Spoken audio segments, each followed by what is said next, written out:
Amados, hoy es la clase número 15 de este segundo ciclo. Hoy día es la última clase de este ciclo de epístolas fundacionales y estamos en Primera de Corintios. Y hoy día vamos a cubrir una parte del capítulo 8. Primera de Corintios 8, que trata un tema que es decisivo para la vida de millones y millones de personas y que tiene que ver con la relación que tienen con ídolos. Todo el tema de la idolatría. Vamos a ver hoy día. Oremos para que el Espíritu Santo pueda dar convicción de justicia, de pecado, de justicia y de juicio, como dice la palabra. En este tema tan trascendental en la cultura y en la vida de millones y millones de personas a través de los siglos, y que está muy presente en nuestra época. Cerremos los ojos. Señor, Padre nuestro celestial, Padre amado, te damos gracias. Gracias por tu Hijo Jesucristo, nuestro Señor, Salvador de nuestras vidas, el Salvador del mundo, que pagó en la cruz por nuestros pecados, nos dio salvación. Y a todos los que creen y se arrepienten de sus pecados, se cumple su declaración de que es necesario nacer de nuevo, nacer de lo alto, nacer del Espíritu. Te damos gracias por la salvación y te damos gracias por el Espíritu Santo, el Espíritu que da testimonio de Cristo, el Consolador, que nos da poder para vivir una vida santa y dar testimonio de Jesucristo. Gracias, Señor. En el nombre de Jesús nos ponemos en tus manos con este tema. Amén.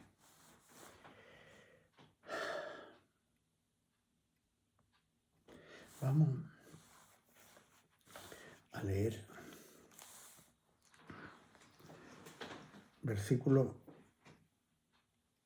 1 hasta el versículo 3. Y dice: en cuanto a lo sacrificado a los ídolos, sabemos que todos tenemos el debido conocimiento. El conocimiento envanece, pero el amor edifica.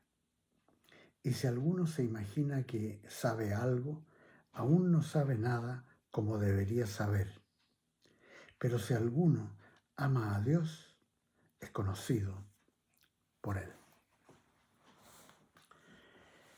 Este capítulo es uno que la Iglesia de Roma, la Iglesia Católica de Roma, y las iglesias del rito ortodoxo, que eran una misma institución hasta el año 1047, en que se separan como las dos ramas que representan la iglesia sincrética, organizada y establecida por el emperador romano Constantino en el siglo IV, en el concilio de Nicea, el año 325. Estas son instituciones diseñadas por Constantino en un estilo monárquico, clasista, de unión político-religiosa para controlar la sociedad. Estas instituciones, a través de los siglos, han ignorado, han desechado esta enseñanza del apóstol Pablo porque contraviene totalmente sus doctrinas y sus prácticas idolátricas aberrantes que han sostenido y ejercido por siglos hasta el tiempo presente, con su culto falso a la Virgen María y a los santos, y a través de los siglos a las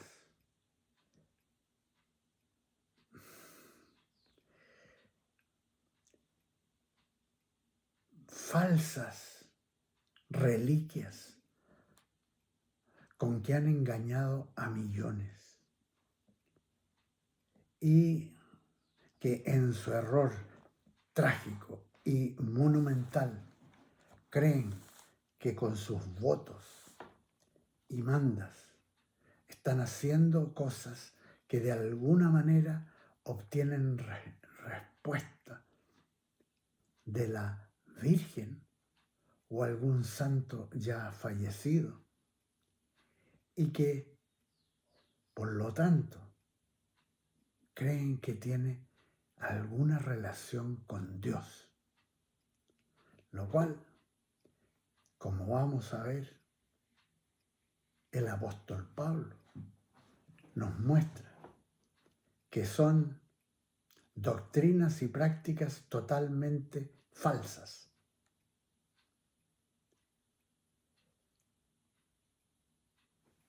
El mundo católico, el mundo ortodoxo,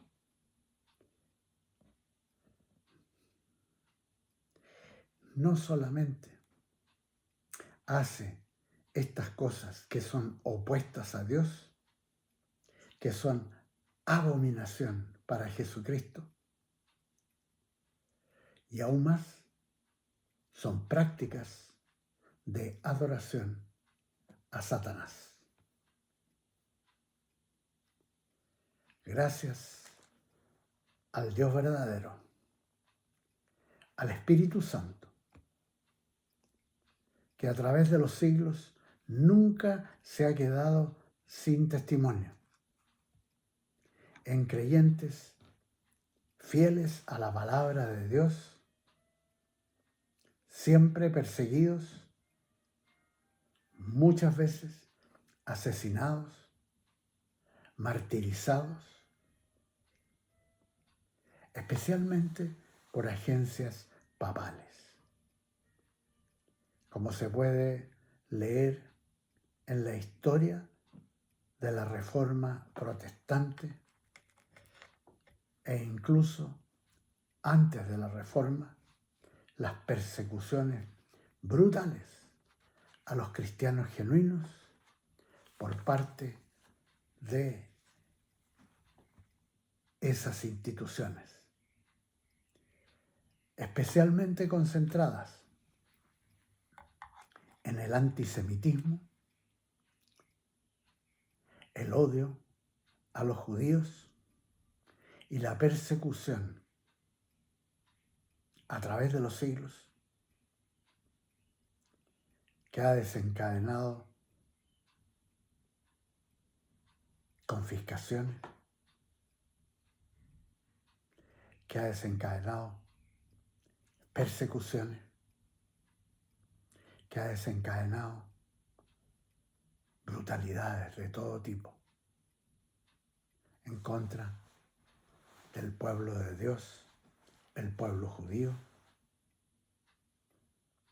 a través del cual vino el Mesías de Israel, Jesucristo.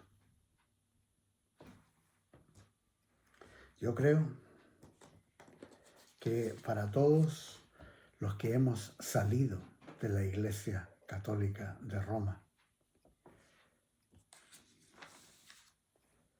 podemos, a la luz de las Escrituras, apreciar de que hemos salido de un sistema perverso, un sistema espiritualmente equívoco, auspiciado por Satanás mismo, con el espíritu de anticristo, el espíritu de error, el espíritu perverso, el espíritu de violencias. Gracias a Dios que hemos salido de eso. Para algunos, mirando para atrás, se dan cuenta que fue una etapa difícil en sus vidas, porque sufrieron abusos a manos de sacerdotes, maldades innombrables. A mí personalmente, como niño, a los 6 años, la primera experiencia que tuve con un sacerdote, que era, me recuerdo, holandés. Estaba yo en mi sala de primero básico y se enojó que yo estuviera ahí con un compañero y me pescó de la ropa y me dio una bofetada tan fuerte que me tiró volando por encima de los escritorios. Yo creo que hay tantos jóvenes, tantas mujeres que pueden contar de horrores que le tocó vivir a manos de sacerdotes de la Iglesia Católica. Y esto no es algo reciente, sino que es la historia de esa iglesia a través de los siglos. Una historia de maldad, de persecución y abusos a millones de personas. Vamos a ver las Escrituras, ¿qué nos dicen? Con una de las características más destacadas que ha tenido la Iglesia de Roma y la Iglesia ortodoxa a través de los siglos, y que tiene que ver con la idolatría. ¿Qué es lo que dice la palabra de Dios, la cual ellos obviamente desconocen, o si la conocen no la respetan? Entremos entonces, como creyentes cristianos nacidos de nuevo, del Espíritu, de lo alto, conforme a lo establecido por nuestro Señor Jesucristo en el Evangelio de San Juan, capítulo 3. Y por la fe en Él, por tanto, somos partícipes de su iglesia genuina, espiritual. Y vamos a leer este importante capítulo de la fe del único Dios verdadero, nuestro Padre Celestial, de Jesucristo, su único Hijo, la segunda persona de la Trinidad, Dios hecho carne, y del Espíritu Santo, quien da testimonio de Jesús como el ungido, el Cristo de Israel. En este capítulo en el cual el apóstol Pablo escribe sin ambajes la verdad de Dios respecto a la idolatría. Y dice el versículo 1, en cuanto a lo sacrificado a los ídolos, sabemos que todos tenemos conocimiento. El conocimiento envanece, pero el amor edifica. Lo que nos comparte en este versículo el apóstol Pablo tiene varias aplicaciones. La primera y más obvia, cuando consideramos el contexto, es que el tema de la idolatría es algo de común conocimiento cultural en el mundo. Y en ese contexto, ese es un conocimiento que envanece y es algo contrastante al amor agape de Dios. Una segunda aplicación puede ser que existe esta realidad que muestra la característica que tienen los que poseen conocimiento, y es la vanidad de sentirse superiores al resto y operar bajo el principio de soberbia, egoísmo y dureza de corazón que son propios de las tinieblas y no en el amor de Dios hacia el prójimo. Para nosotros, los creyentes, es crucial cuidar el corazón para que no nos envanezcamos con el conocimiento y perdamos de vista lo importante que es la humildad, la mansedumbre y el amor a los demás, a quienes Dios nos ha puesto para que los amemos y sirvamos con amor ágape, el amor de Dios. Escribe en el versículo 2 el apóstol Pablo: y si alguno se imagina que sabe algo, aún no sabe nada como debiera saberlo. Bien contundente para todos los que se consideran sabiondos, pues por más que sepan mucho, es solo una pequeñísima fracción de lo que realmente comprende cualquier área de la creación de Dios. Aún Albert Einstein en el siglo XX y las mentes científicas más brillantes ni siquiera han podido definir qué son la gravedad, la materia, la energía, la luz, las dimensiones del universo y otros temas. Apenas rajuñan una pequeña porción de conocimiento. Además, todo el avance de la ciencia a partir del siglo XVIII no es algo que resultó de la brillantez de los descubridores, sino que es producto de decisiones del Dios verdadero, quien ha determinado ese avance de la ciencia y da revelación de fracción de sabiduría. Y Él ha predicho que esto ocurriría al final de los tiempos. como por ejemplo aparece profetizado por el profeta Daniel hace más de 2600 años. En el capítulo 12, versículo 4 del profeta Daniel leemos: pero tú, Daniel, cierra las palabras y sella el libro hasta el tiempo del fin.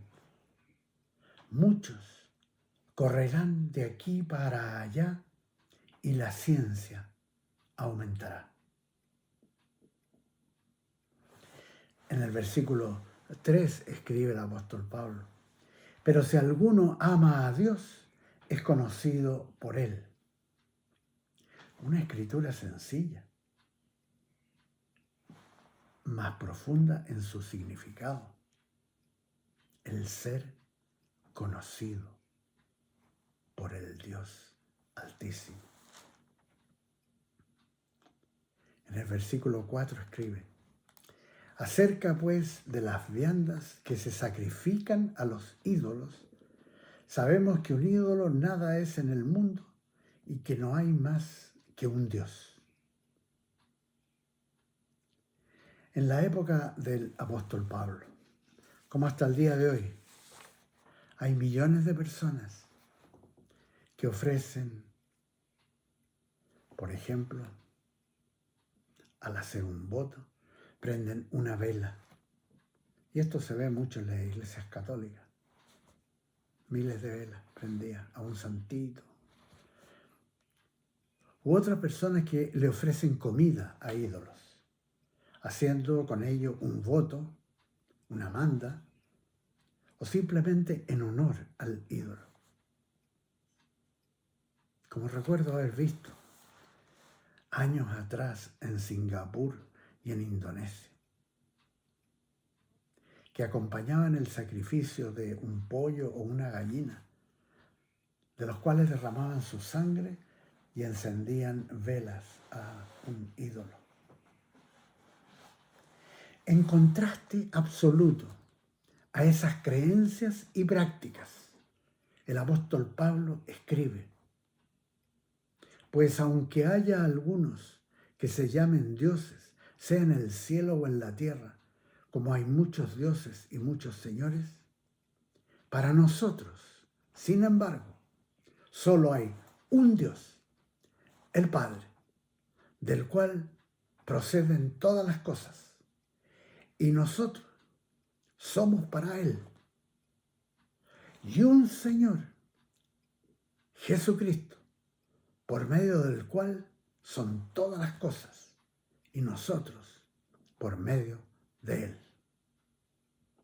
Esto que afirman estas escrituras son ignoradas y contendidas por las enseñanzas y las prácticas de la Iglesia de Roma y las iglesias ortodoxas, millones de cuyos miembros participan haciendo votos y mandas a ídolos, especialmente los que siguen supuestamente a la Virgen María, pero que no tienen ninguna relación con la Virgen María, a la cual atribuyen milagros y contestaciones a sus votos y mandas. Como hemos visto aquí en los últimos días, el 8 de diciembre, 1 millón de personas o algo así, yendo a hacer votos y mandas, algunos llegando, caminando por distancias grandes de rodillas, ahí en la Virgen de los Vázquez, en la región de Valparaíso, y en otras partes del mundo, flagelándose.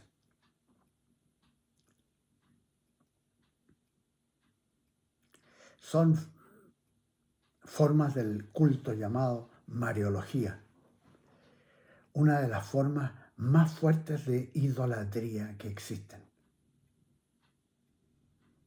Por eso, en los hechos cercanos al 8 de diciembre, los canales de noticias muestran y entrevistan a estos peregrinos que realizan actos de veneración, tales como, en el caso en las Filipinas, por ejemplo, se ve mucho esto: flagelarse, acá en Chile, caminar por kilómetros de rodillas, pensando que con esas muestras alcanzarán respuesta a la necesidad planteada. Es realmente trágica la confusión del error que los lleva a venerar a quien creen que tiene relación con la fe de Dios, desconociendo perdidamente lo que al respecto enseña la palabra de Dios, precisamente condenando para evitar esas creencias y prácticas aberrantes que son condenadas y aborrecidas ampliamente por Dios. Por ejemplo, el apóstol Pablo escribió en 1 Corintios 10, del versículo 19 al 21. ¿Qué digo, pues? ¿Que el ídolo es algo? ¿O que sea algo lo que se sacrifica a los ídolos? Antes digo que lo que los gentiles sacrifican, a los demonios los sacrifican, y no a Dios. Y no quiero que vosotros os hagáis partícipes con los demonios. No podéis beber la copa del Señor y la copa de los demonios. No podéis participar de la mesa del Señor y de la mesa de los demonios.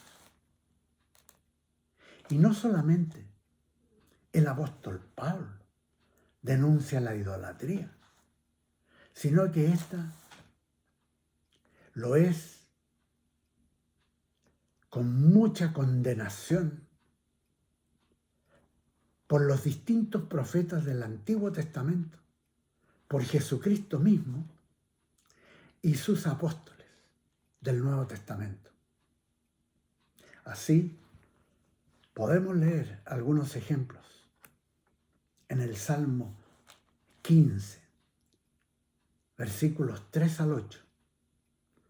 Dice: nuestro Dios está en los cielos.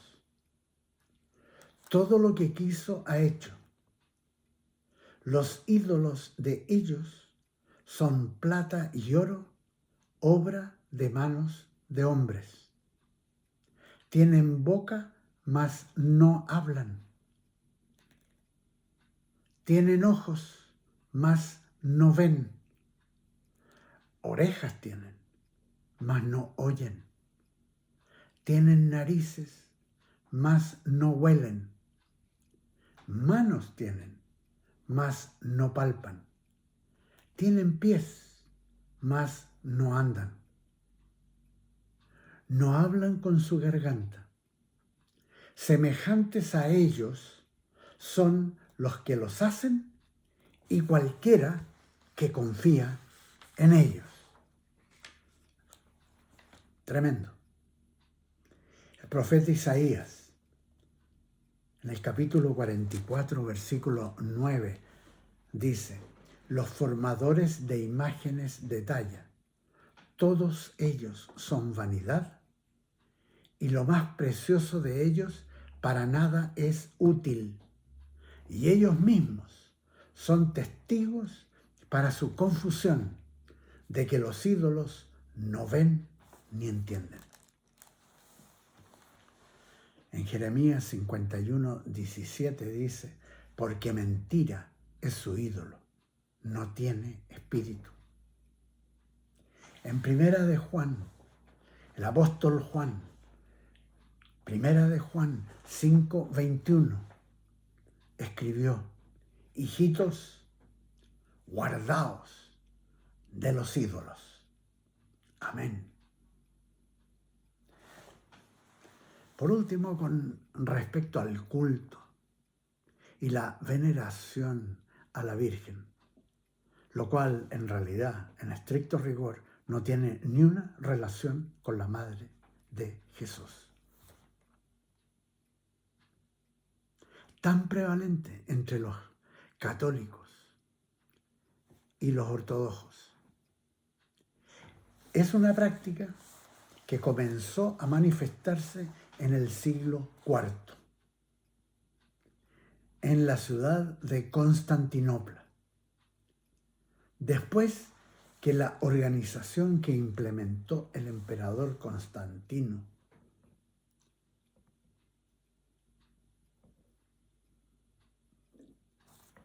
empezó a surgir esta práctica que incorporó las antiguas creencias paganas de la diosa Ishtar, llamada Venus por los griegos, la deidad babilónica llamada también Reina del Cielo. Esta creencia fue denunciada por el profeta Jeremías en el capítulo 7, versículos 18, en el capítulo 44, versículos 17 al 19 y el versículo 25. En la época de los inicios de la Iglesia Apostólica de Cristo, estaba absolutamente fuera de toda práctica en la Iglesia Apostólica, totalmente ajeno a esto. Y lo que existía era el culto que venía con estas raíces babilónicas a esa diosa que se conocía a los romanos como Astarte o Diana de los Efesios, con un hijo pequeño en brazos, símbolo de la fertilidad, y cuyos seguidores trataron de violentar al mismo apóstol Pablo, como se puede leer en el libro de Hechos, capítulo 19. Así, este culto pagano fue adoptado por paganos que, bajo la influencia de las medidas tomadas por el emperador Constantino en el siglo IV, en que favorece a esta iglesia monárquica que está organizando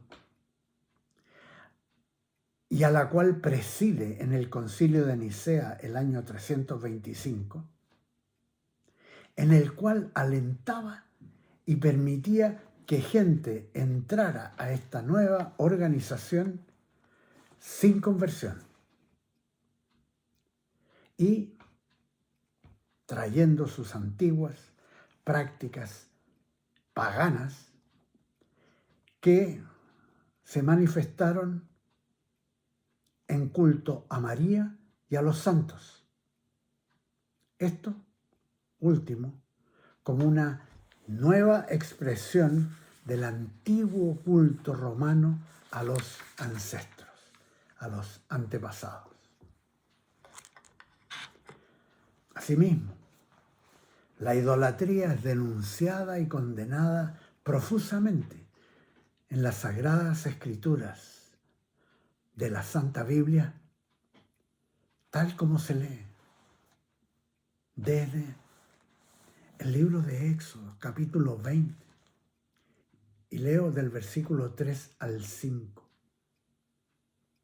No tendrás dioses ajenos delante de mí.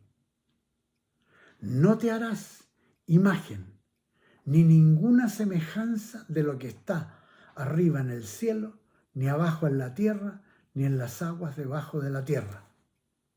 No te inclinarás a ellas, ni las honrarás, porque yo soy Jehová tu Dios, fuerte, celoso, que visito la maldad de los padres sobre los hijos, hasta la tercera y cuarta generación de los que me aborrecen. Tremendo. Entonces, toda esta gente de estas iglesias que están haciendo votos, mandas, todas esas cosas, a los santos, a la Virgen, ¿qué es lo que están haciendo realmente? Están trayendo sobre sí maldición de parte de Dios hasta la cuarta generación. Sus hijos, sus nietos, sus bisnietos y sus tataranietos. Eso es lo que enseña Éxodo 20. Esto mismo aparece nuevamente en el libro de Deuteronomio, capítulo 5, del versículo 7 al 9, que ustedes pueden leer. En Levítico, el libro de Levítico 19:4, lo mismo.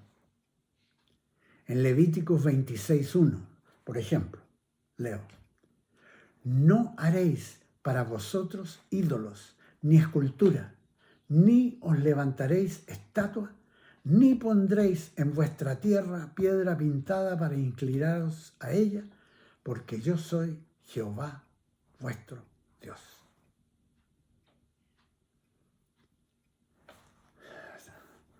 En Deuteronomio capítulo 4, versículos 15 al 19. Y también en Deuteronomio 27, versículo 15.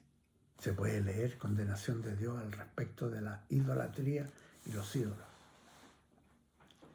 Con todo esto, las doctrinas y prácticas de la Iglesia Católica de Roma y también las iglesias ortodoxas están todas sus doctrinas y prácticas ampliamente prohibidas y condenadas por la palabra de Dios. Y los que practican la idolatría son abominables y malditos por Dios.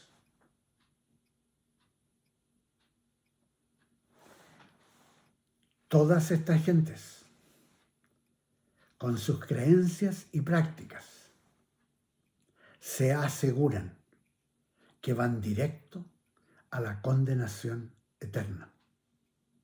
Sin Cristo, sin Dios, tal como aparece en el último libro del Nuevo Testamento, el libro del apóstol Juan, llamado Apocalipsis, en el capítulo 22, versículo 15, que dice: mas los perros estarán fuera, y los hechiceros, los fornicarios, los homicidas, los idólatras, y todo aquel que ama y hace mentira.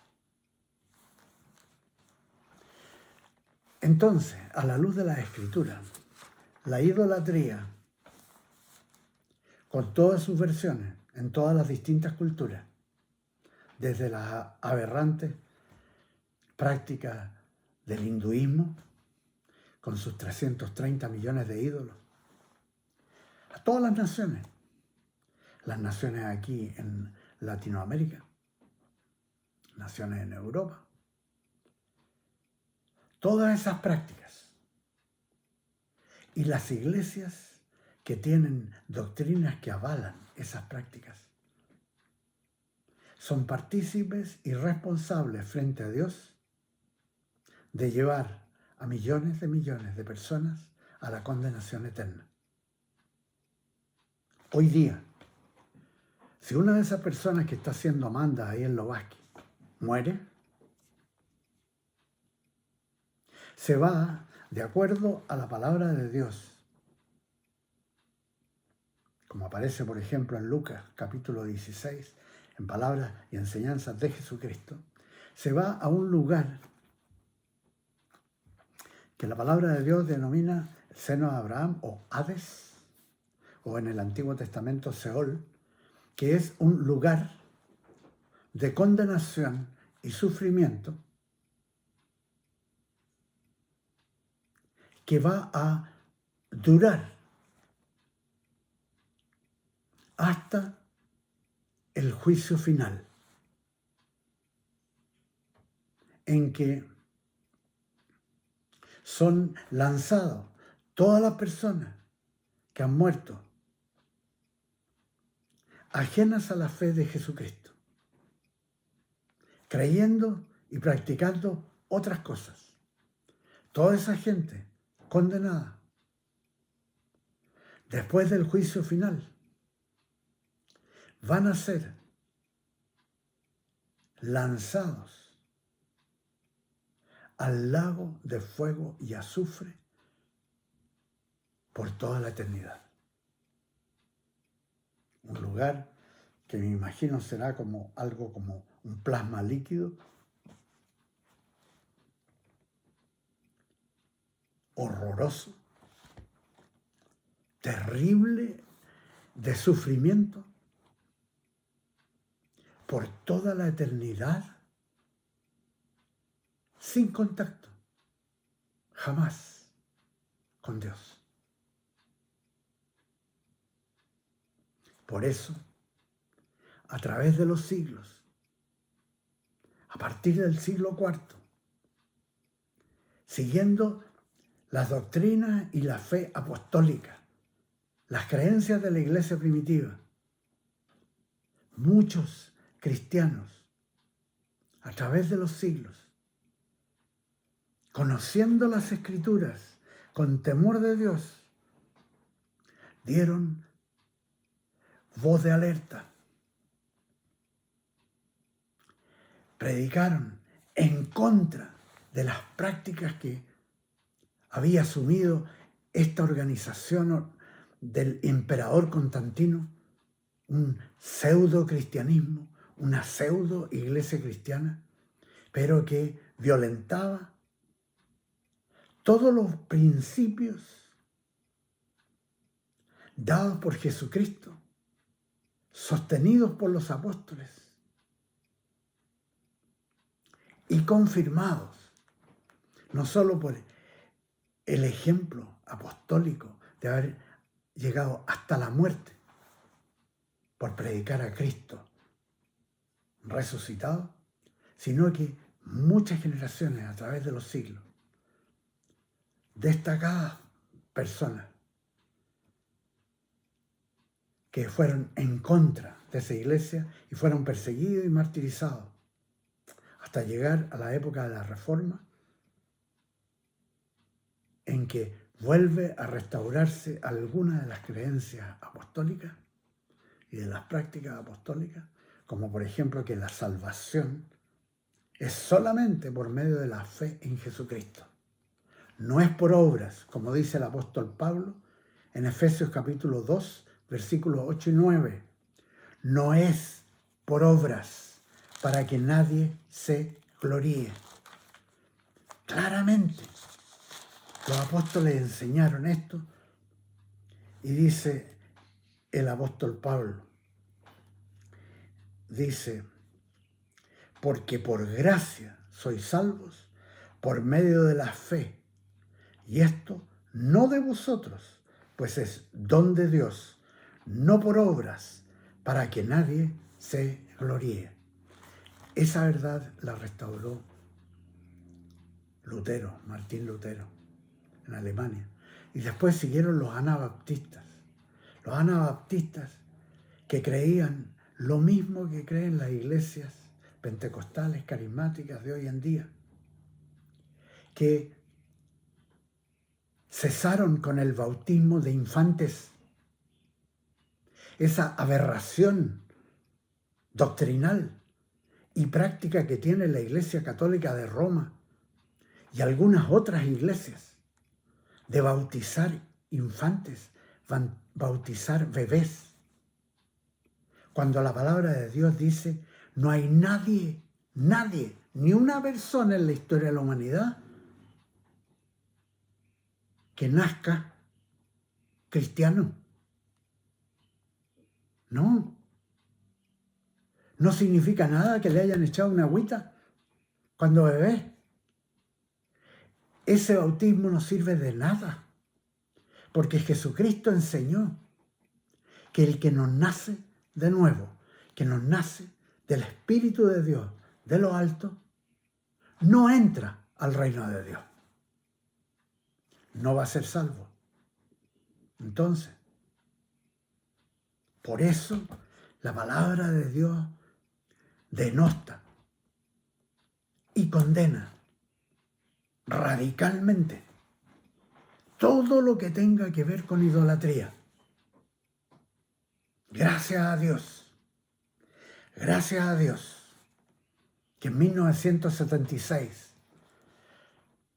saliendo de la Iglesia Católica, el Señor me dio estas escrituras para que me saliera sin temor. Y me dijo: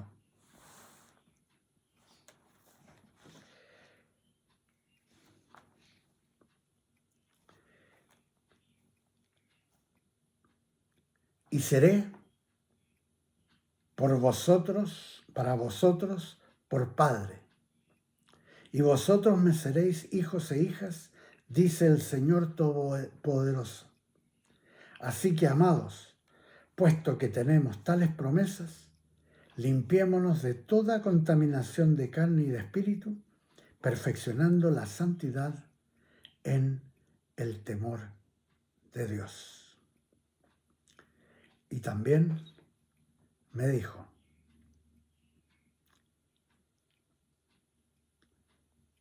en 2 Corintios 6:17, por lo cual salid del medio de ellos y apartaos, dice el Señor, y no toquéis lo impuro, y yo os recibiré y seré para vosotros por Padre, y vosotros me seréis hijos e hijas, dice el Señor Todopoderoso. Gracias, Señor, que me sacaste de la idolatría. Gracias, Señor, que me sacaste de la perdición eterna. Gracias, Señor, que en 1976 escuché el Evangelio predicado por primera vez en los Estados Unidos, en Washington, en una iglesia que se llamaba Iglesia de Cristo, y pude tomar la decisión de arrepentirme de mis pecados, pasando adelante, confesando fe solamente en Jesucristo para salvación, e inmediatamente después recibí el bautismo del Espíritu Santo, tal como era la práctica de la iglesia primitiva, conforme a las Escrituras dadas por Jesucristo en el libro de Hechos, versículos 1, 4 y 8. En Hechos capítulo 2, lo que experimentaron los 120 en Pentecostés, y recibí el bautismo del Espíritu Santo conforme a la palabra de Dios, y empecé a hablar en lenguas desconocidas, glosolalia, algo que no tenía conocimiento ni sabía, y el Señor me dio conforme a sus promesas. Gracias, Señor, que desde 1976 el Señor me ha dado el honor y privilegio de poder predicar su evangelio, como aparece en 1 Corintios 15, el evangelio de Jesucristo, ajeno totalmente a las prácticas y costumbres y doctrinas erradas de iglesias que operan bajo el espíritu de Anticristo, y he podido ver, tal como prometió el Señor Jesús, que la obra que Él hizo, nosotros haríamos con el Espíritu Santo, con poder. He podido ver en los años miles de milagros, señales y cientos de miles de personas que han llegado a Cristo. Gracias, Señor. Bendito su nombre. Bendito el Dios de nuestro Padre Celestial. Y bendito el Espíritu Santo. Amén y amén.